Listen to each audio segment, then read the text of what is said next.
Bismillahirrahmanirrahim. Assalamualaikum warahmatullahi wabarakatuh.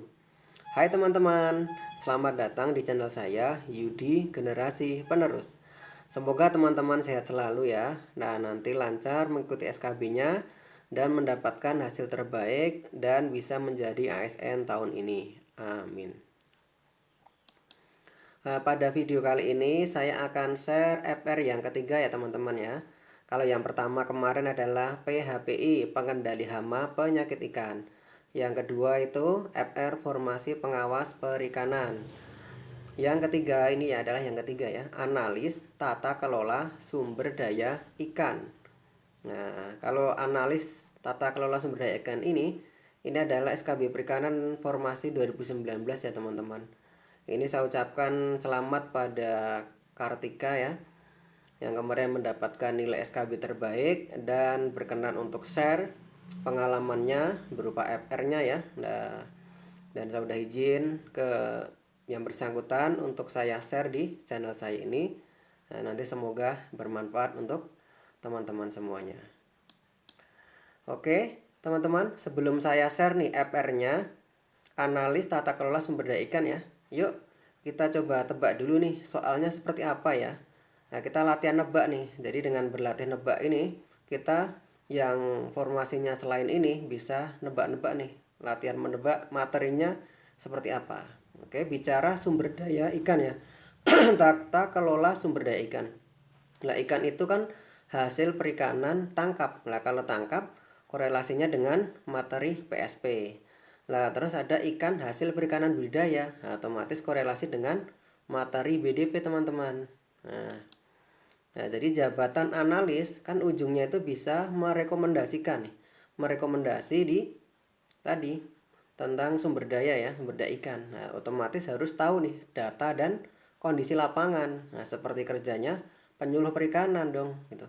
Karena mereka yang bersinggungan langsung dengan para pelaku usaha di bidang perikanan.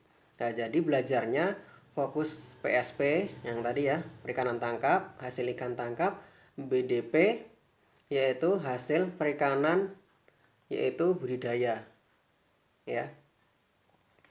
Terus tentang tugas penyuluh dan materi lainnya ya yang mendukung teman-teman. Nah, oke. Kita lihat FR-nya ya. Oke teman-teman, kita lihat FR-nya ya, file report-nya. Ya, ini soal yang keluarnya teman-teman. Nomor 1, ini adalah WPP NRI ya. WPP itu ini ya, tentang wilayah ya, pengelolaan perikanan ya, Republik Indonesia, Negara Republik Indonesia. Nah, wilayah pengelolaan perikanan.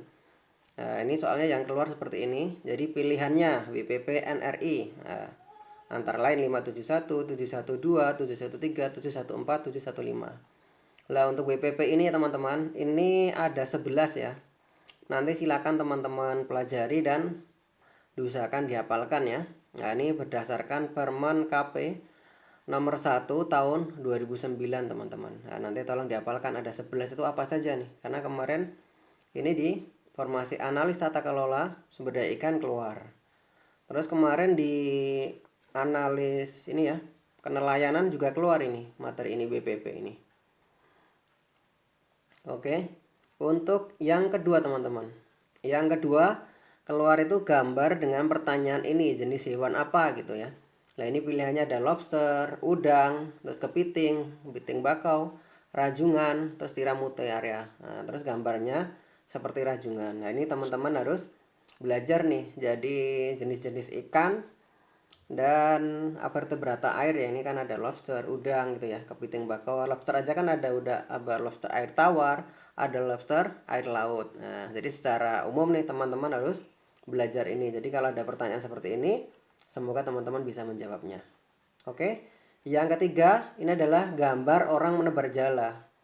Yang keluar seperti ini. Pertanyaannya, kegiatan apa yang sedang dilakukan? Nah, pilihannya nih, menangkap ikan, terus budidaya ikan, terus tambak garam. Nah, tentu saja ini jawabannya yang menangkap ikan ya.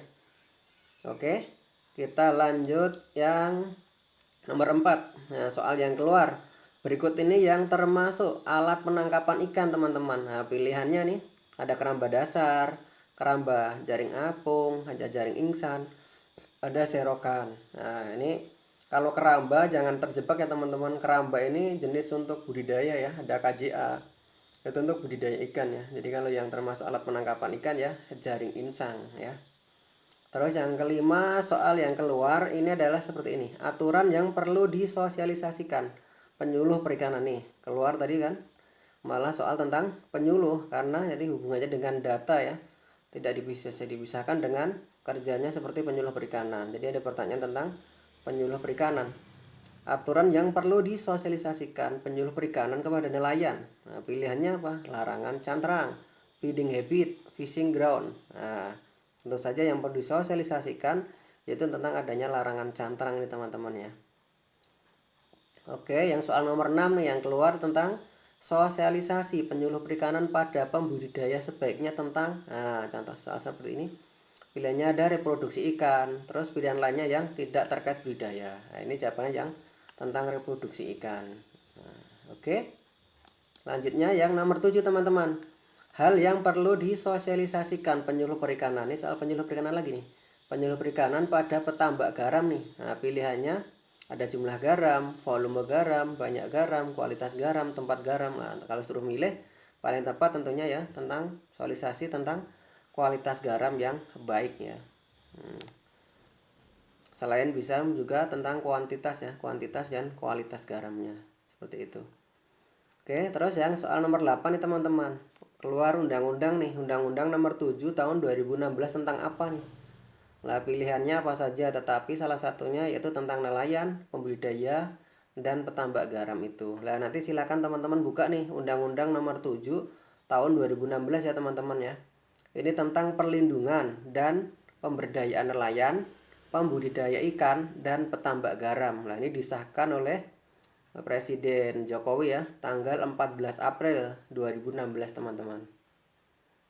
Terus soal yang berikutnya yang keluar nih nomor 9 nih, jenis ikan yang dilindungi di Indonesia. Nah, pilihannya ada ikan kakap, bawal, mas, lele, dan Napoleon. Nah, tentu saja nih kalau kakap, bawal, mas ini lele ini kan ikan yang biasa kita makan, tentu saja tidak dilindungi. Jawabannya yang Napoleon ya.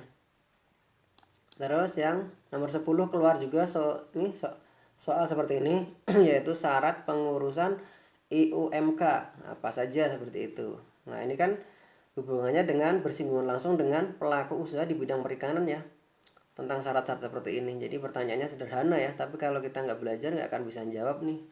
Syaratnya apa? Syarat yang diperlukan apa saja nih? Nah, salah satunya adalah ini KTP, NP, WP. Terus nomor 11 nih, izin usaha kecil dan mikro disebut nih. Nah, pilihannya adalah izin ini usaha mikro. Nah, mikro dan kecil nih ya, IUMK ya. Nah, seperti itu pilihannya ini. Terus yang nomor 12 teman-teman. Pengurusan izin usaha mikro kecil dilakukan di tingkat nih. Ada di kelurahan, kecamatan, bupati, gubernur atau presiden. Nah, seperti itu. Ini juga soal-soal basic nih ya, berhubungan dengan pelaku usaha. Gimana cara pengurusan IUMK. Nah, teman-teman harus pelajari juga. Tentu saja ini yang dari kelurahan dulu ya, pengurusannya ya. Kalau bertahap ya bisa. Terus nanti ke hubungan juga ke Dinas Kelautan dan Perikanan. Biasanya untuk rekomendasinya. Oke, yang nomor 13 nih yang keluar data yang dikumpulkan melalui wawancara, termasuk jenis data apa nih? Nah, nih. Kalau yang berhubungan dengan apa? Dikumpulkan langsung itu namanya data ini teman-teman. Kalau wawancara itu termasuk data primer nih. Nah, ini pilihannya yang primer nih ya. Nah, teman-teman harus belajar juga tentang jenis-jenis data. Nomor 14 yang keluar nih tentang penilaian kinerja penyuluh perikanan. Nah, disebut apa ini? Ada debit, kredit, angka debit, angka kredit. Nah, ini kalau fungsional nih, kalau teman-teman nanti fungsional, jadi untuk kenaikan pangkatnya itu acuannya adalah angka kredit teman-teman. Angka kredit nih. Beda kalau yang struktural. Kalau struktural itu dia naik otomatis 4 tahun sekali tanpa membuat angka kredit. Gitu. Terus ada juga nih pertanyaan dan pilihan jawaban soal pemula, madya, dan utama. Nah, ini tapi saya lupa nih tentang apa soalnya nih. Salah satunya itu kalau naik dari madya ke utama ditentukan oleh siapa. Pilihannya camat, lurah, bupati, wali kota, gubernur atau presiden. Nah, ini teman-teman nanti silakan buka permennya ya. Kalau hubungannya dengan fungsional, silakan buka permennya yang fungsional, misalkan pengawas ya, pengawas gitu. Misalkan permennya di apa? PHPI ya silakan buka permennya di PHPI. Lah ini ada semua nih. Siapa-siapanya yang ditentukan oleh siapa itu ada semua di sini. Oke. Yang nomor 15 teman-teman. Ini keluar soalnya yaitu tujuan pembangunan perikanan nasional adalah mewujudkan masyarakat yang saya pilihnya antara lain seperti ini. Sejahtera, makmur dan sehat. Ini adalah soal pemahaman komprehensif kalau soal nomor 15 ini ya. Terus nomor 16 teman-teman nih, gabungan kelompok perikanan ini disebut apa nih? Nah, ini juga soal basic ini ya, hubungannya dengan di sosial kemasyarakatan di masyarakat perikanan, gabungan kelompok perikanan. Itu hubungannya dengan materi kelembagaan perikanan teman-teman. Nah, ini gabungan kelompok perikanan itu disingkat adalah GAPOKAN teman-teman ya. Ini gabungan kelompok perikanan, bukan GAPOKAN tapi GAPOKAN. Nah, ini. Teman-teman silakan juga belajari itu namanya KUB, Pokdakan, Poklaksar, Kugar, Pokmaswa seperti itu ya. Tolong dipelajari juga ya. Nanti saya kiranya keluar, semoga teman-teman bisa menjawab gitu ya. Oke. Nah, ini soalnya ada juga yang pendek-pendek nih teman-teman, dengan jawaban yang pendek juga. Dan beberapa sifatnya mengulang. Ini beberapa di antaranya yang saya ingat. Nah, ini. Instansi pembina penyuluh perikanan adalah ini jawabannya KP, Pusat Pelatihan dan Penyuluhan Kementerian Perikanan ini ya. Yang kedua keluar instansi pembina penyuluh perikanan adalah ini. Nah, KKP ya. Kalau pilihan lainnya itu kalau ini ya. Kalau nggak salah ini Kemendagri, Kemenkeu dan lain-lain. Yang ketiga, penyuluh perikanan berorientasi pada peningkatan pengetahuan, keterampilan, dan sikap. Pilihan lainnya adalah perilaku. Oke. Yang nomor 4, peningkatan pengetahuan, keterampilan, dan sikap merupakan orientasi tugas. Tugas apa? Sini jawabannya adalah penyuluh perikanan. Terus yang kelima nih, keluar juga soal jenis tugas penyuluh perikanan saat pengajuan bantuan ini ya. Permodalan adalah tugasnya adalah sebagai pendamping teman-teman. Nah, ini juga keluar soal jenis seperti ini. Soal yang pendek, jawaban juga pendek. Nah, oke. Terus soal tentang penyuluh perikanan itu banyak banget katanya nih. Dan harus tahu sampai ke pasal-pasalnya. Ada soal begini, pasal 49 mengatur tentang tanpa menyebutkan undang-undang atau permennya gitu ya. Jadi tentang penyuluh ini lagi hit ini ceritanya ya.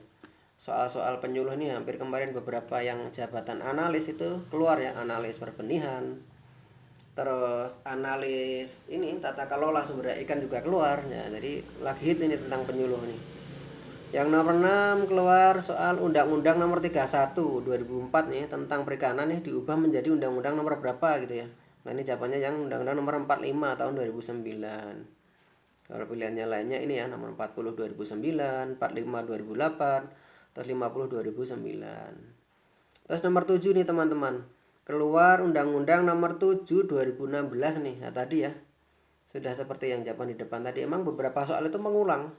Jadi soal itu mengulang tapi beda pertanyaan gitu ya. Mengatur tentang apa nih? Tadi ya, pemberdayaan nelayan, pembudidaya ikan, dan petambak garam teman-teman. Nah, terus nomor 8 ada pertanyaan juga, pelaku utama usaha perikanan adalah, nah ini pelakunya siapa saja, dan nelayan, pembudidaya, pengolah ikan, dan keluarganya. Kalau pilihan lainnya katanya ini ditulis satu persatu. Nelayan, pembudidaya ikan, pengolah ikan, dan keluarga nelayan gitu. Nomor 9 nih soal yang keluar, klasifikasi pelaku usaha perikanan. Nah, ini apa saja nih kan, pemula, madya, dan utama gitu. Seperti itu ya teman-teman ya. Soal yang keluar kemarin. Oke, kita lanjutkan. Nomor 10. Orang yang melakukan kegiatan budidaya ikan. Nah, disebut ini pembudidaya ikan. Terus orang yang melakukan kegiatan di tambak garam disebut petambak garam. Ini soalnya soal sederhana. Jawabannya juga cukup pendek. Nah, tapi kalau kita nggak belajar nggak bisa jawab nih. Makanya harus kita belajar secara keseluruhan ya. Yang poin-poinnya dan hal yang basic juga nih. Nomor 12 nih, orang yang menjual produk perikanan. Nah, ini adalah pemasar ikan. Terus 13, orang yang menangkap ikan disebut nelayan. Keluar juga seperti ini soal. Terus nomor 14, orang yang mengolah ikan. Nah, disebut pengolah ikan. Nah, jadi 5 soal di atas ini adalah pilihan gandanya sama semua. Beda di soalnya saja, teman-teman. Nah, dia ada soal yang uraian seperti tadi ya, panjang. Terus ada juga soal yang bentuknya pendek-pendek seperti ini. Nah, terus selanjutnya nomor 15 nih. Permen KP nomor 1 2015 ini kan diulang lagi nih, mengatur tentang apa nih? Penangkapan lobster nih, kepiting dan nah ini rajungan. Nah, kalau yang lainnya ada udang, pilihan lainnya. Terus peraturan Menteri Kelautan Perikanan yang mengatur tentang penangkapan lobster, kepiting dan rajungan adalah Permen KP. Nah, ini ya. Jadi soalnya berulang. Nomor 17 pun hampir sama juga nomor 15 ini. Mengatur tentang Permen KP nomor 1 2015 nih.